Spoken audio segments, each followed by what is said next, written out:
এক সময়ের কথা, পটলপুর গ্রামে একটা সাজাপ্রাপ্ত কয়েদি ছিল। তার শাস্তিটা এতটাই কঠিন ছিল যে তাকে সবসময় নজরদারির মধ্যে রাখা হতো। তাকে 3 বেলা খেতে দেওয়া হতো এবং জেলের গরাদ থেকে তাকে বের হতে দেওয়া হতো না। শাসন ছিল সেখানে খুব কঠিন এবং তার সঙ্গে কেউ নরমভাবে কথা বলতো না। জেলের প্রহরীরা তাকে একদম ভাবতে দিত না এবং যখন সে পায়চারি করত এবং কোনো কিছুর ফন্দি আঁটত, তখনই প্রহরীরা এসে তাকে কোনো না কোনো কাজে ব্যস্ত করে দিত। গ্রামের সমস্ত মানুষের চুরির দায় ছিল তার মাথার ওপরে। এই সব থেকে অজানা সে তার নিজের খেয়ালেই ফন্দি আঁটতে থাকতো যে কোনো রকম সুযোগ পেলেই আমি সেই জেল থেকে পালাবো।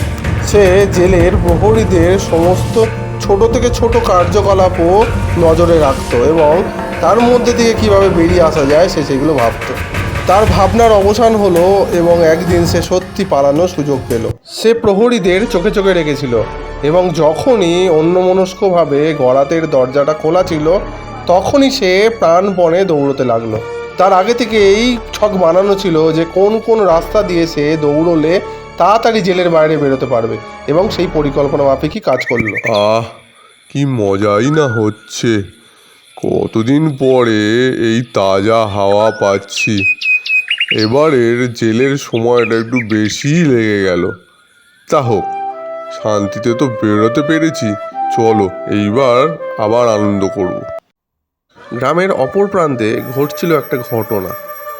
3 মুখওয়ালা ডাইনি এসে গ্রামবাসীদের উপরে উৎপাত করছিল এবং সে বিভিন্নভাবে ভয় দেখাচ্ছিল। সে মাঝে মাঝে মানুষকে বিভিন্ন রকম ধাঁধাও জিজ্ঞেস করছিল। যদি সে এই ধাঁধার উত্তর না কেউ দিতে পারে, তাহলে তার ওপরে অত্যাচার এবং কখনো কখনো তাদেরকে মেরেও ফেলছিল। কিরে, ধাঁধার উত্তর দিবি না দিবি না?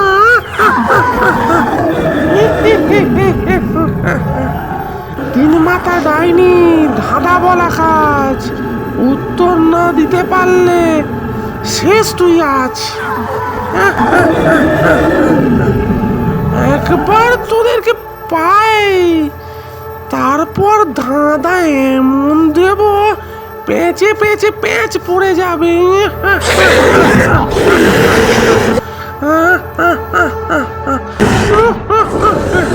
এই সময় তাদের কি করা উচিত তারা নিজেরা বুঝতে পারে না।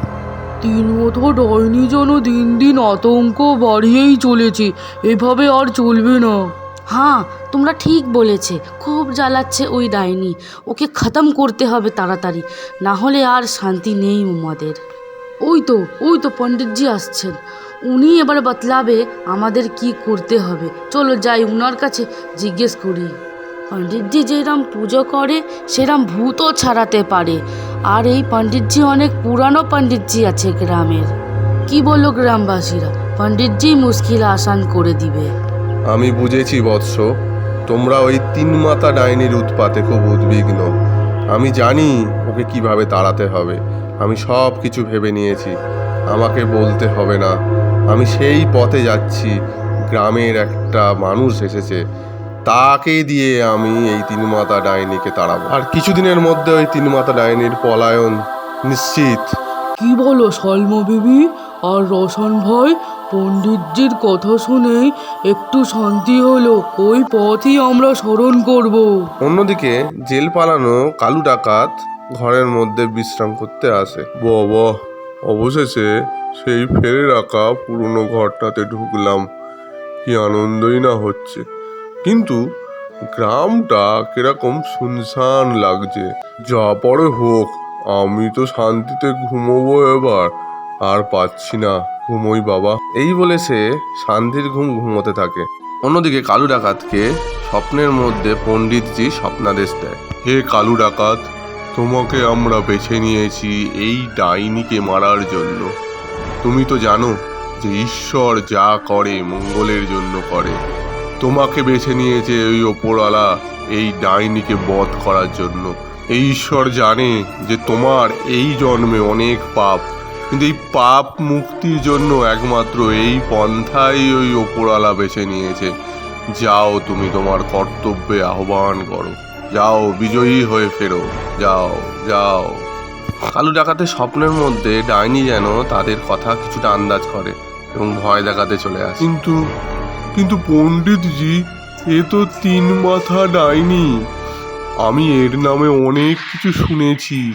এ নাকি অনেক ধাঁধা জিজ্ঞেস করে, আর আর না পারলে মেরে দেয়। তাহলে বলুন তো, আমি এই সাধারণ মানুষ এই ভয়ানক উড়ন্ত ডাইনি 3 মাথা ডাইনিকে কিভাবে একা সামলাবো? 7-5 কথা বলতে বলতে হঠাৎ করে কালু ডাকাতের ঘুম ভেঙে যায়। সে উঠে পড়ে এবং ভাবতে থাকে। ভয়ানক একটা স্বপ্ন মনে হয় সে দেখেছে। সে কি করবে বুঝতে পারে না। সে ভাবে যে আমি কি স্বপ্নাদেশটাকে বিশ্বাস করে সেই দিকে এগোবো, নাকি আমি চুপ করে আবার আমার চুরি করতে শুরু করে দেবো এবং গ্রামকে গ্রাম লুট করতে শুরু করে দেবো। কালু ডাকাতের ভয়ও লাগে, কিন্তু সে কি করবে ঠিক করতে পারে না। বাইরে একটা অট্টহাসির আওয়াজ পাচ্ছি না? হ্যাঁ, যাই তো দেখি কি হচ্ছে। স্বপ্ন দেখা সেই 3 মাথা ডাইনিটা কি এসে গেল নাকি? 3 মাথা ডাইনি, ধাঁধা বড় কাজ, উত্তর না দিলে শেষ গ্রামবাসী আজ। আরে এ কি তো গ্রামে সচরাচর দেখি না। এ কি গ্রামে থাকে না, নাকি ওই ফন্দিবাজ গ্রামবাসীরা আমার জন্য এনেছে? যা পারে হোক, এ আর তুচ্ছ মানুষ। আমার তো একটা না, 3-3টে মাথা। কটা মাথা কাটবে আর ধাঁধা, সে তো প্রত্যেক দিন আমি আপডেট করি। ধাঁধাকে তো কিছু করাই যাবে না। এমন ধাঁধা ধরবো না, পুরো কুপোকাত।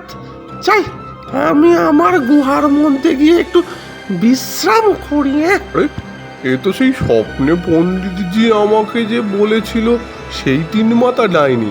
যাই তো দেখি, ওর পেছনে পেছনে যাই, দেখি তো ও যায় কোথায়। আর ওর সমস্ত কাজে আমি আবারও ভালো করে মন দিয়ে দেখব। আমি নজর দেবো যে ও কি কি করে। যাই, কিন্তু সাবধানে লুকিয়ে লুকিয়ে যেতে হবে। এইভাবে ভয় না পাওয়া কালু ডাকাত সেই 3 মাথা ডাইনির পিছু করে। সে দেখতে চায় যে ডাইনিটা করেটা কি। আচ্ছা, বুঝলাম, এ আবার অদৃশ্য হতেও পারে। ঠিক আছে, বুঝেছি। আমাকে মনে হয় কেউ পিছু করছে, কিন্তু 3 মাথা ডাইনিকে পিছু করা,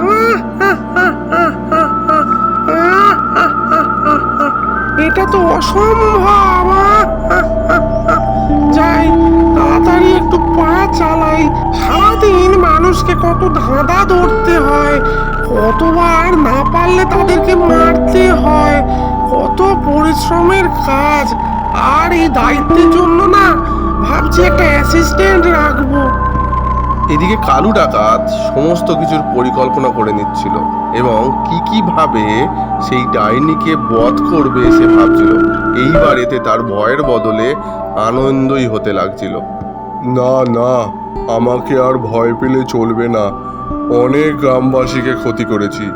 এইবার আমার পুণ্য অর্জন করার সময়। ওই 3 মাথা ডাইনিকে আমিই মারবো। এই সেই নিশুতি রাতে কালু ডাকাত তাকে অনুসরণ করে। আজকে শুধু বিশ্রামের পালা।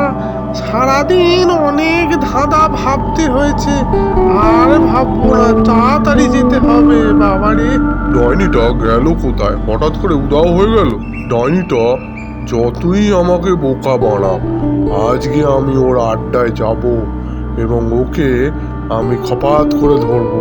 ওর ধাঁধা ধরার স্বাদ আর মানুষকে ক্ষতি করার স্বাদ আমি আজকে ছাড়াবো। দাঁড়াও, ওই তো বসে আছে ডাইনিটা।